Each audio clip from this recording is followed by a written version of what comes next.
Bonjour tout le monde. Après une période difficile au printemps avec peu de contacts sociaux et familiaux, tout le monde se réjouissait de passer un été sans soucis.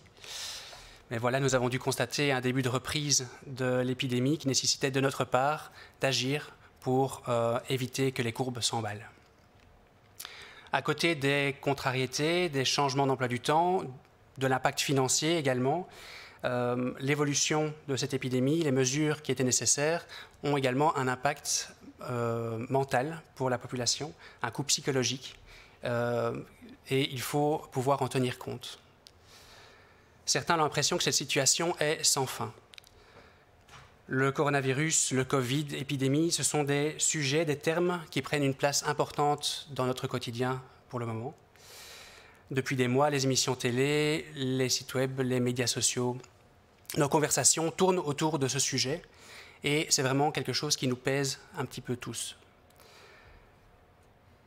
Cette situation peut créer des émotions fortes, frustration, abattement, peur, stress, colère, et c'est normal. Ce qu'il faut éviter, c'est que ces émotions fortes soient plus que passagères et prennent le pas sur notre fonctionnement quotidien. L'attention apportée à notre santé mentale est donc importante, que ce soit pour nous ou pour nos proches. Donc voici quelques conseils pour prendre en compte cette problématique.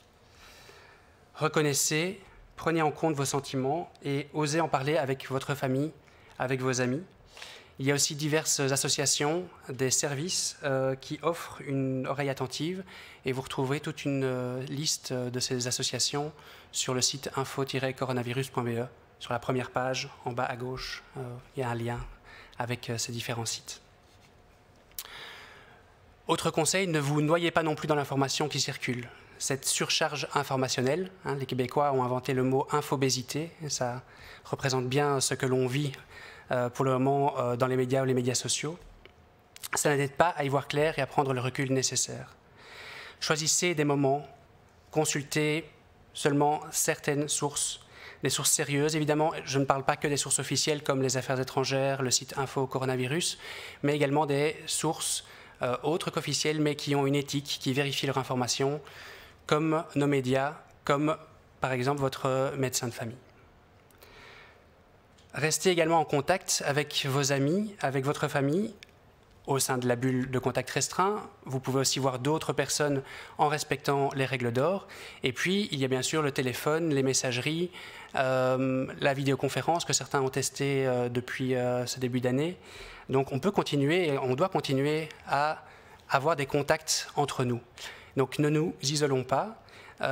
Et si on remarque également qu'un de nos proches pourrait être dans une situation où il s'isole, prenons contact avec lui pour voir comment il se sent. Enfin, dernier conseil, c'est ne pas oublier de prendre du temps, de se relaxer, de manière saine évidemment, et profitons par exemple des journées qu'on a aujourd'hui pour mettre le nez dehors.